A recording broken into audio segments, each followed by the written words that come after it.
that in our universities in Res, we are being disturbed by the load shedding that is happening. Now, we come to the podium to you as the head of the state to give us the assurance that the load shedding issue, it will end. Now, the third issue is that we want the visibility of the president of the ANC Youth League to come here into Western Cape, because the ANC Youth League is dead here in Western Cape. So we want comrades of the ANC Youth League to come into Western Cape and ensure that the ANC Youth League is alive. Thank you. Amanda.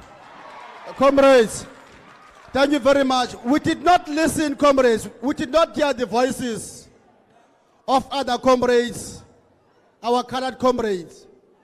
Let's listen to them so that we can hear everybody's voice be heard here. Over to you, young man. Young Sisi Sorokolo. Sorry. Hello. My name is Michelle from Nova Park. We have high gangsterism in Nova Park. There are so many killings of young people. We have no anti-gang. The anti-gang is there also, but we have no crime prevention programs in Nova Park. We have no youth. We have youth that has matric, but we can't get any jobs. Yes, jobs and crime. Proceed, don't mind. I have a brother that is 17 years old. He's roaming the streets, going into gangsterism and violence, beating other people's kids up. But yet, you still want to give any other programs, bring any other programs into Nova Park, because DA is handling Nova Park. So all we ask as Nova Park's colored people, bring programs in and youth programs, please. Thank you very much. It's bad in Hanover Park, comrades. The comrade is raising those things. Over to you. Good evening, everybody. Molweni. Chin, aibo mamela joke, chin. My name is Ethan Deploy. I am a BT coordinator for Ward 60. As young people, we are approaching that stage in our lives where we answer the difficult questions. Who do we vote for? And we've asked the older people for guidance, and they say, why ANC? They don't keep their promises. They don't live up to their expectations. Now, during this campaign, a lot of promises have been made with unemployment, gangsterism, should I say more, etc., etc. But I want to say, my question to you is today, what difference will it be between then and now? What assurances will there be that you will keep your promises this time? What promises will there be that you will still be here after election time? That is my question. Thank you. Thank you very much. Those are the questions. Thank you very much for those questions. Without wasting any time now, because our leadership has been noting everything that we are saying. Others who've been repeating them so that they can gain emphasis. We thank you. We now invite on the stage, the podium, the President of the African National Congress Youth League, Ufukai Bambe, Comrade Colin Malachi. The floor is yours.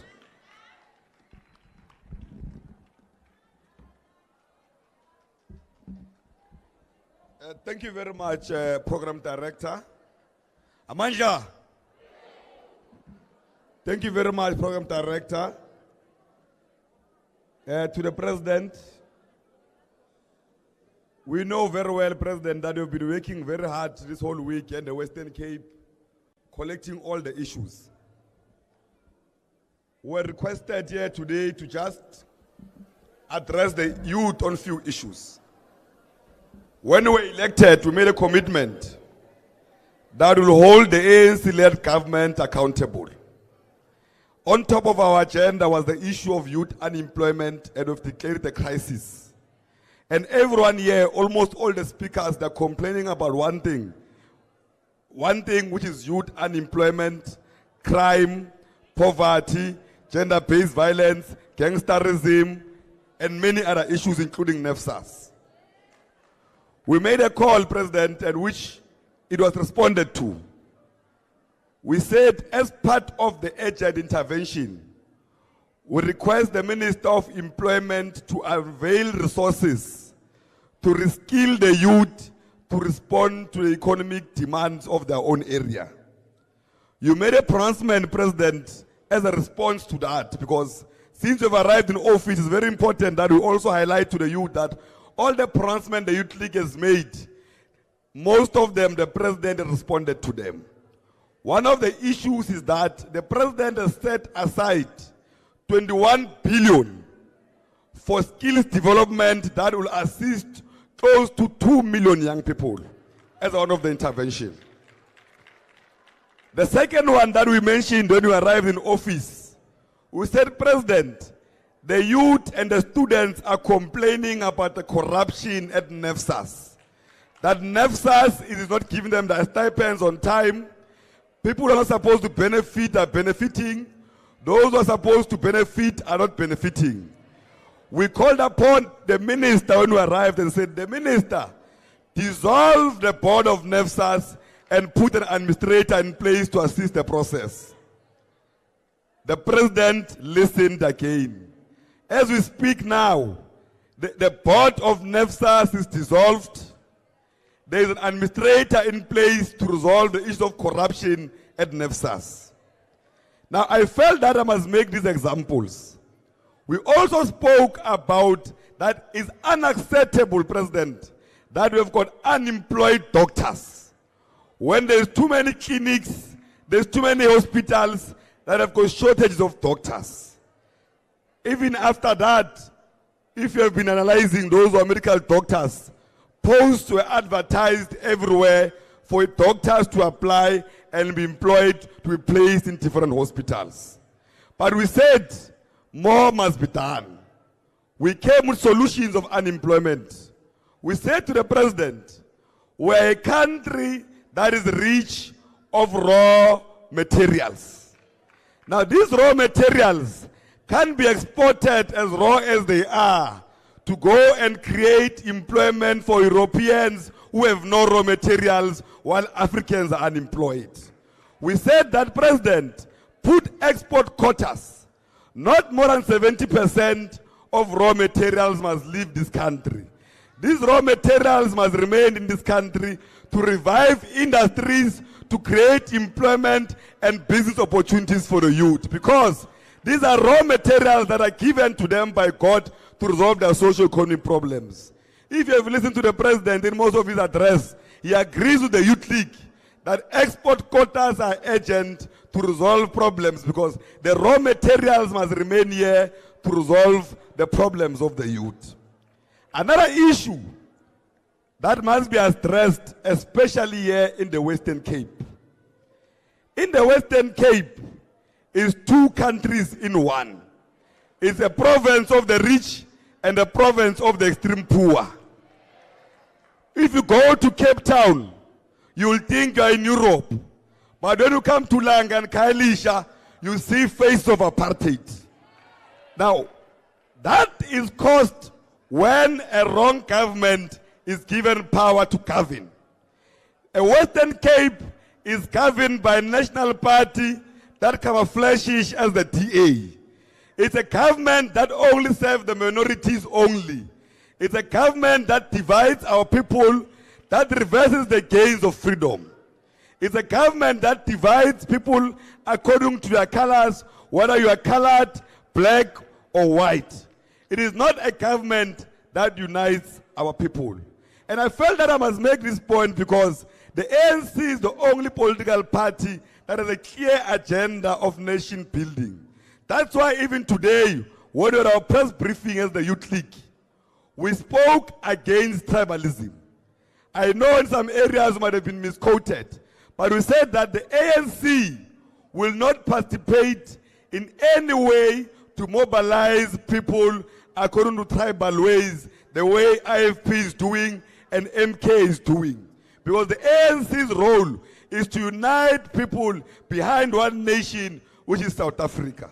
But the president was saying also to the president that post the elections, all our demands must be met.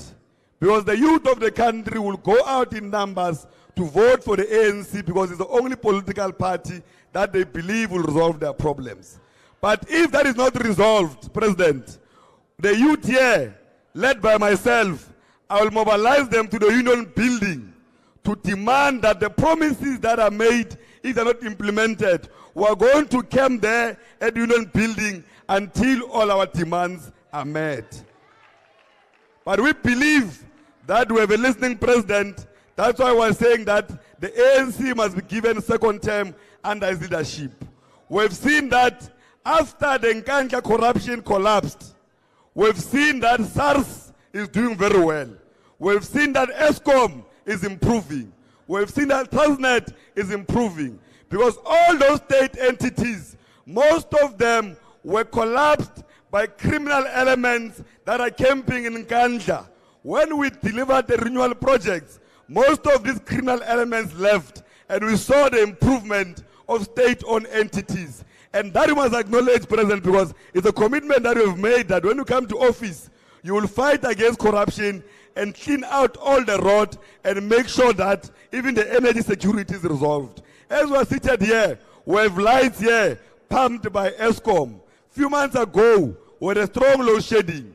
And the President, through the Minister of Energy, committed that by this time, the issue of the energy crisis will be resolved. Now, President, ours was to greet and acknowledge and to say that continue being a president that listens, and whenever we are dissatisfied, we'll mobilize young people to come to the union building and make sure that our demands are heard. Thank you. Viva President Malachi, viva! Viva President Malachi, viva! Comrades, we're about to finish now. We'll ask everybody to come inside and sit down until we conclude. Amahololo.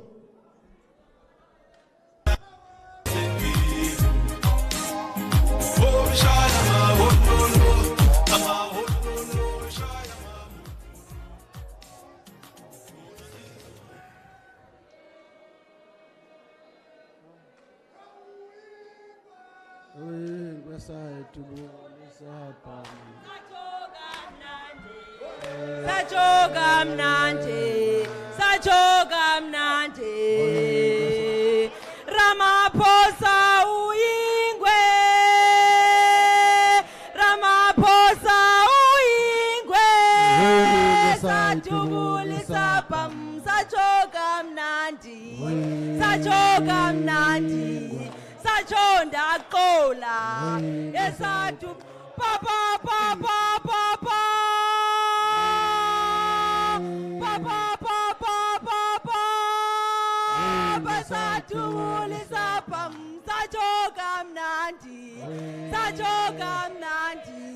Sajoga mnandi, esatubulisa pam, noyiga ndonina,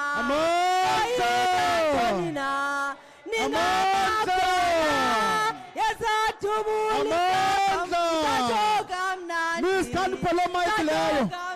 Miss Kanipolo Mike, Amandla. Amandla, Dipolo Mike. Miss, begi Mike. Amandla.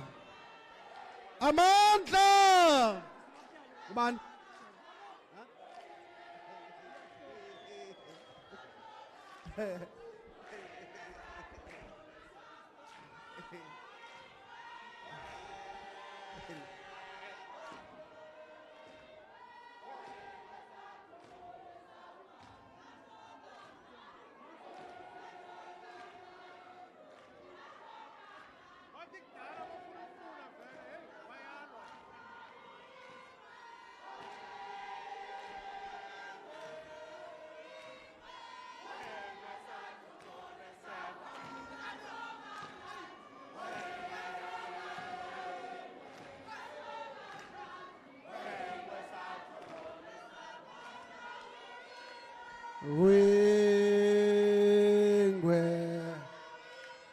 Wingwe esayithubulisa bam wengwe amandla buyani ngaphakathi youth comrades amandla osingaye basishiya bayahamba sikabaphenduli buyani lutsha buyani amandla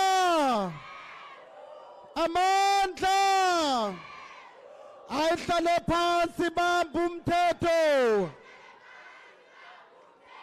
ayihlale phansi bamba umthetho amandla hlalani phansi kaloku xa nditshoyo nithi sendihleli comrades comrades siyanicela chief mhlakazi no comrade please qabana comrade you don't do what you are doing here chief please you don't do what you are doing it's ill discipline comrades we are now amandla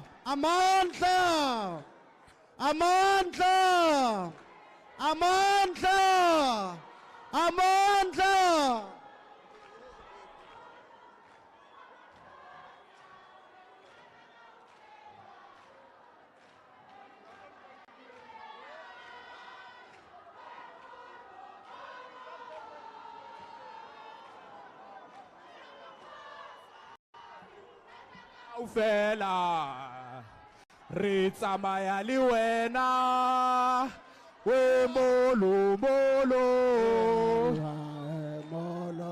Ramaphosa re o rata kaofela re tsamaya le wena we molo Ramaphosa re o rata kaofela re tsamaya le wena we molo Ramaphosa re o rata kaofela re tsamaya le wena we molo Ndia wembolo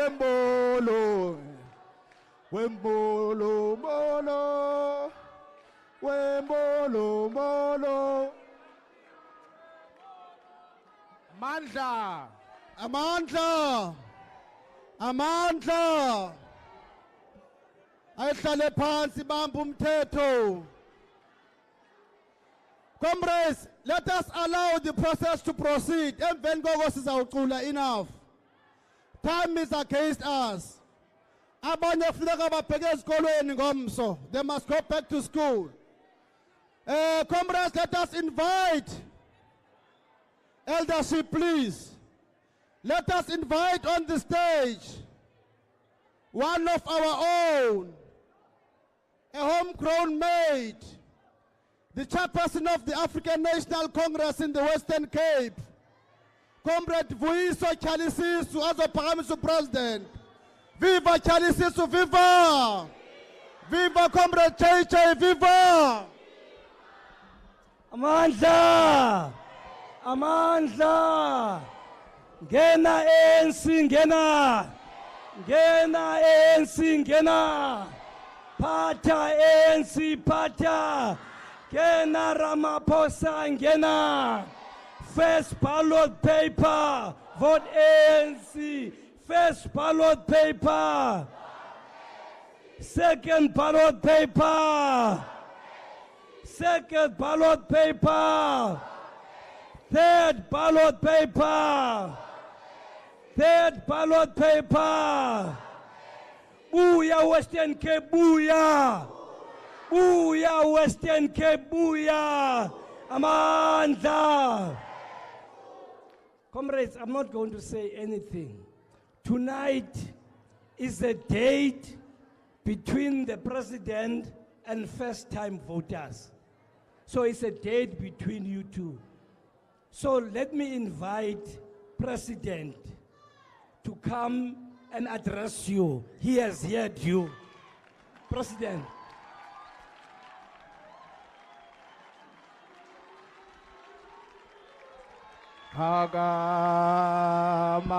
Ramaphosa ixesha lisondele Ramaphosa ixesha lisondele yonithi maqabane ixesha lisondele yonithi maqabane ixesha lisondele Ramaphosa ixesha lisondele Amandla. Viva ANC, viva.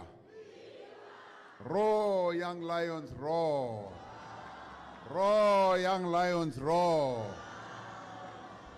Thank you very much. Thank you very much. I want to thank you for this opportunity.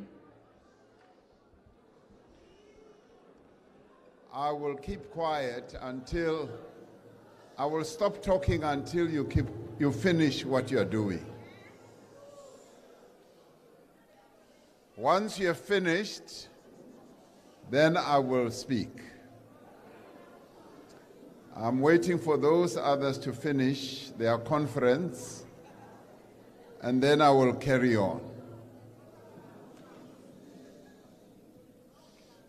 Once all the conferences are done, then I'll speak. I'd like to thank you for this opportunity. Dibulele kakhulu kuni nonke for leli thuba lokuthi ndinimamele. I'll wait until they finish. I'm very patient. I will wait.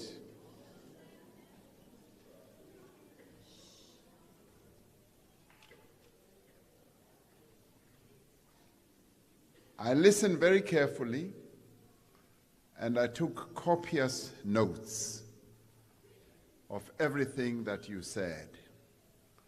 There were about 28 of you who stood up to speak. And I'd like to start by thanking you as the young people of our country to give your president this opportunity of listening to you. I really value it, and I treasure this very special opportunity. It's not every president in the world who has an opportunity to listen to the young people of his or her own country. So tonight, I'd like to thank the leadership of the ANC here in the Western Cape, the national leadership that's here, as well as the regional leadership of the ANC and the leadership of the ANC Youth League. I thank you. This is a very special opportunity for me. And that is why I am saying, those who are holding conferences amongst you, I will wait until you're finished. Because I want to give you respect. I want to give you the recognition of being able, after listening to you, to reflect on some of the things that you were saying. I do this out of respect for you and to you as young people. Why do I do this? I do this because you are the future of this country. Without you, this country has no future. And I will continue to wait until those who are talking have finished.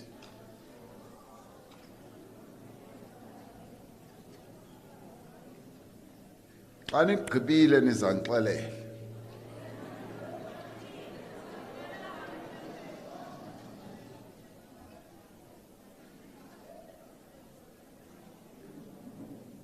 I can wait all night.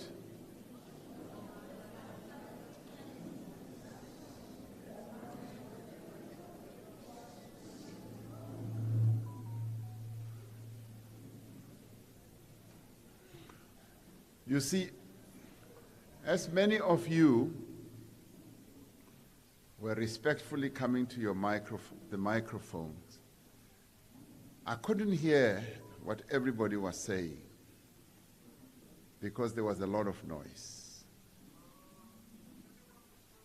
There was a lot of noise, and I heard some of the things that were said. Now, it's important for us to respect one another, because without respect, this country won't be able to move forward. When somebody stands up to speak, by merely standing up, they are demonstrating respect. That is how we were brought up, that when you speak, you must stand up. And that is why I always say to young people, when you greet people who are older than you, you must stand up. Because that is how we were brought up. Not only brought up, but that is part of our culture. So as some of you were standing up, many of you did not respect them because you were not listening to what they were saying. And as a result of showing disrespect to them, I also did not hear everything that was being said. Respect is a very important value in a nation's value system. Whether a person is talking nonsense or not, you sit down and listen.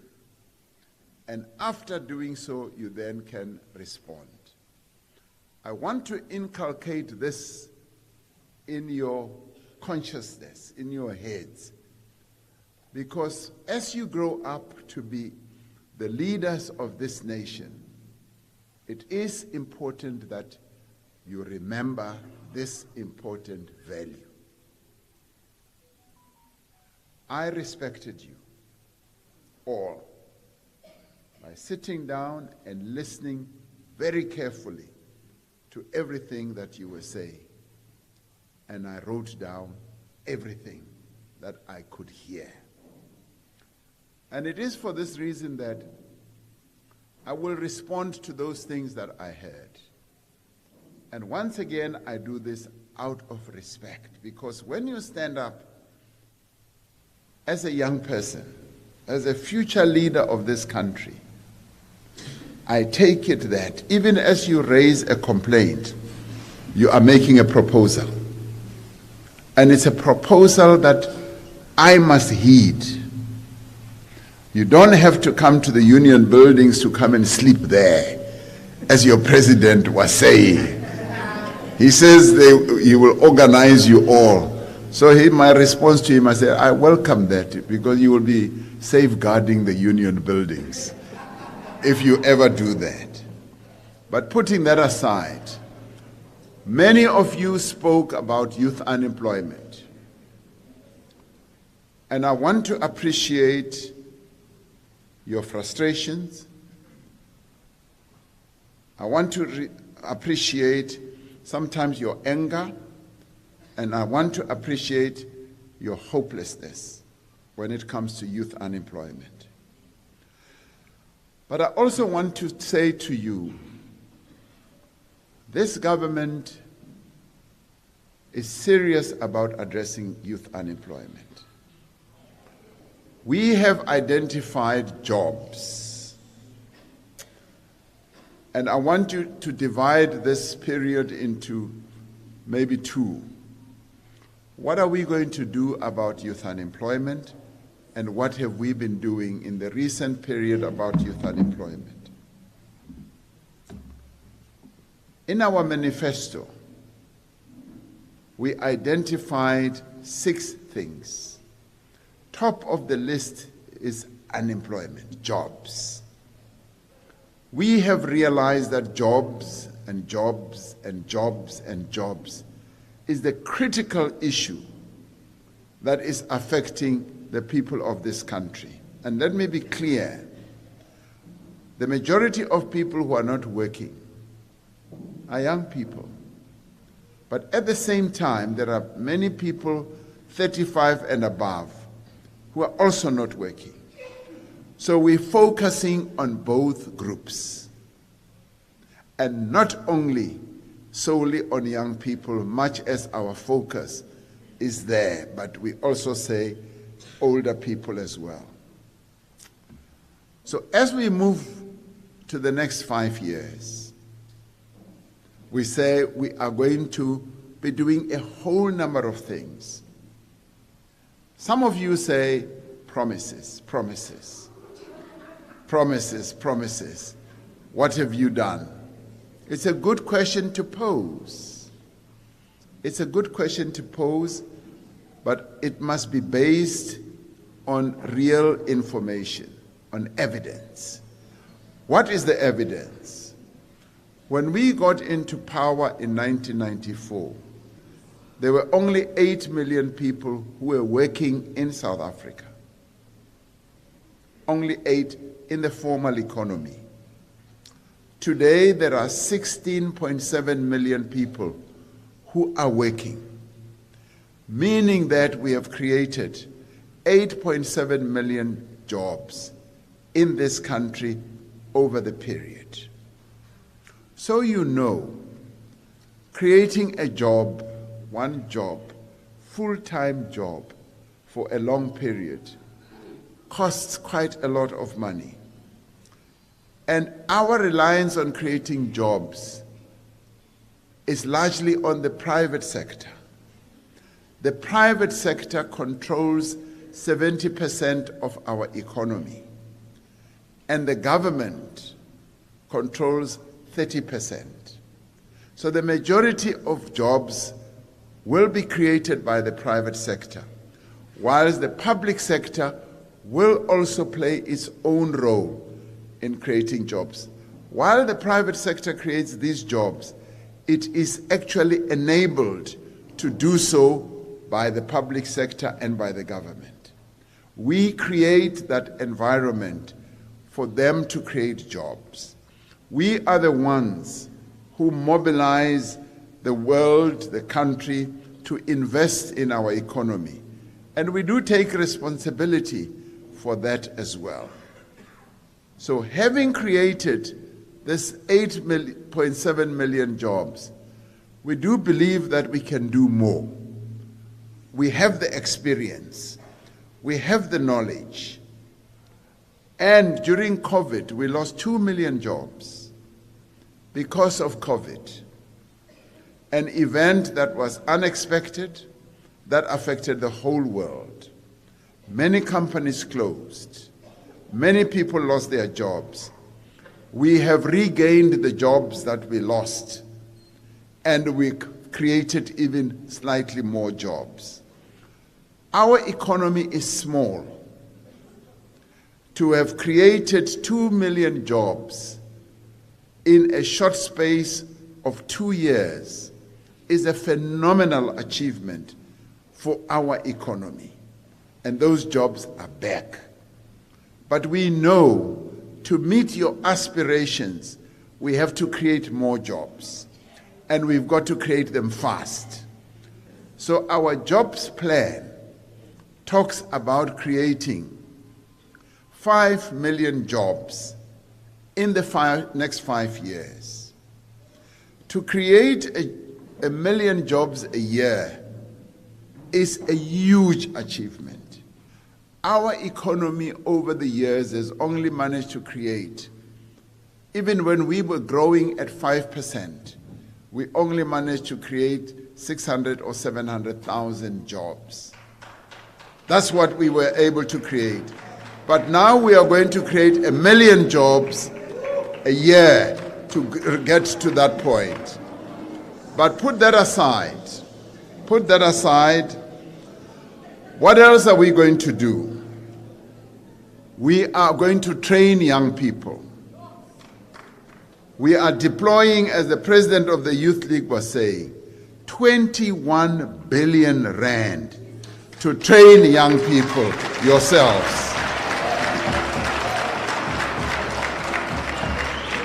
Now, until you finish the joy, I will keep quiet. Now, where are we going to get the money? That is what you should ask yourself. Where will the money to do all this come from?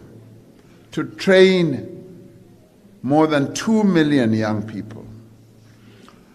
And let me say this to you, and I know that a number of you who stood up to complain were saying, we've been to school, we've been to university, but we are not getting jobs.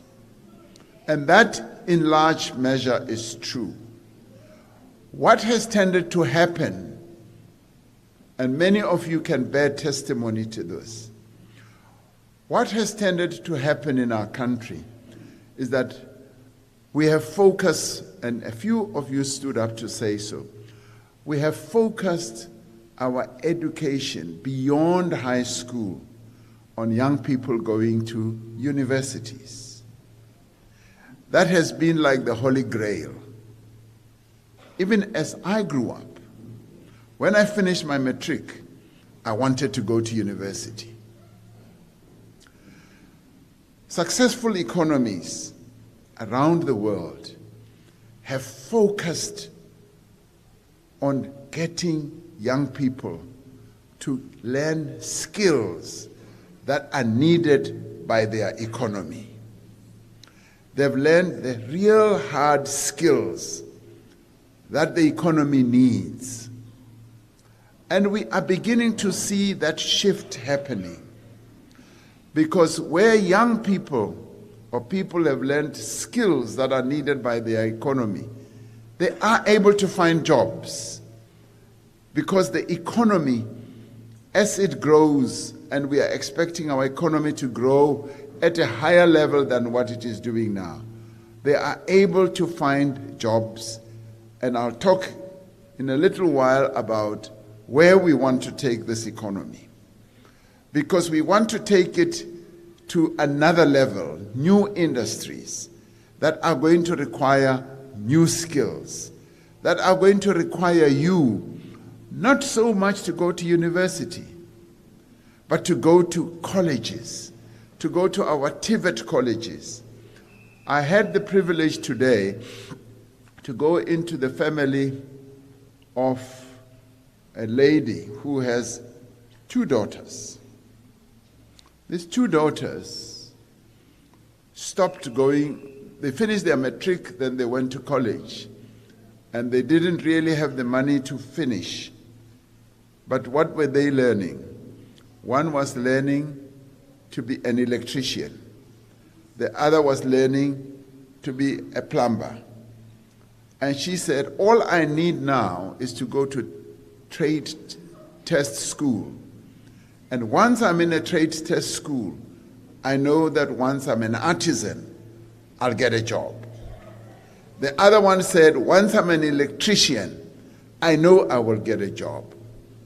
Now, I'm not saying everybody must be a plumber, an electrician, a fitter, and a turner, and all that. But I'm saying we need to now begin going to skills that are needed by our economy. And now these young people were saying, we know we will get jobs because we are going to be in a field where jobs are needed. In the past, young people have tended to go and learn HR, to go and learn administration and so on. And they've often found that there are no great demands for those types of jobs. Now, I want young people to reorient themselves, to start saying, we want to go and learn the skills that this economy is now going to need as it goes forward. But what is it that we are doing for unemployment? We have set up a website. We call it Mobi Youth or something. It's a government as well as private sector set up website. When we started it, we said to young people, please register on this website if you are not employed. Today, we've got 4.7 million young people registered. And when employers want people who should fill places in their firms, in their businesses, they go to that site. And I am informed that many young people are able to find work on that site. But beyond that, I set up the Presidential Employment Stimulus. And this we've set up during COVID because we realized that we needed to respond to the unemployment challenge. And we set it up, and what did we do? We employed 1.2 million young people, gave them opportunities. You may say, well, those are not hardcore jobs. Yes, they are opportunities. 800,000 of them went into schools. We've got 25,000 schools in our country, and we distributed them into various schools. What did they go and do? Many of them went to schools to assist with schooling during COVID, and they got those opportunities over a year. But what that also gave them was the experience to work. And after that, they were then able to start getting jobs in a variety of places. We also set up the Youth Employment Service. And through the Youth Employment Service, we've now opened opportunities for about 100,000 young people. We also now have the Youth Employment, it's a youth service, they will tell me the name just now, where we are bringing in young people. Another one is called Narisek, where we are bringing young people who are going to be trained by the Defense Force, not to be soldiers as such, but to get the discipline of work and be in a training situation. I will wait until you finish. Ndizawukulinda uze ugqibe.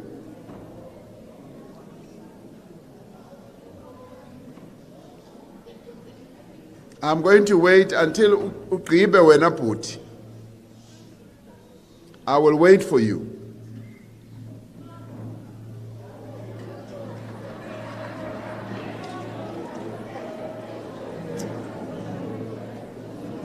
No, ndizawulinda. Ndizawunihlonipha. I will respect you so that you finish what you are doing, and then I will continue, because I don't want to disrespect you. I don't want to disrespect you, because you want to have the opportunity to speak, so I will stop so that you can continue, then I'll continue when you finish. So when it comes to unemployment, we are setting out great opportunities for young people. Many opportunities that are formed by the government. And at the same time, we are encouraging private business. We have another program with the private sector where we subsidize the private sector to bring in young people into employment. So the opportunities that we have, the opportunities that we are going to continue having, especially for young people, are increasing by the day, because we don't want to leave our young people behind. And before even doing that, what this government has done, and when I go to rallies, I tell people this story. I say, when President Nelson Mandela got into office, and many of you were not there, he found that many young people were not attending school. Why were they not attending school? They were not attending school because schools required school fees, and many families did not have money to send their children to school. In our communities, when your parents did not have money, it basically meant that you would not be educated. It was the sum total of the black experience. And that is what Bantu education, apartheid education meant. No money, no schooling. That was your fate in life. And as a result, you will know that many of your grandparents and your great-grandparents were never educated. But many of the great-grandparents of white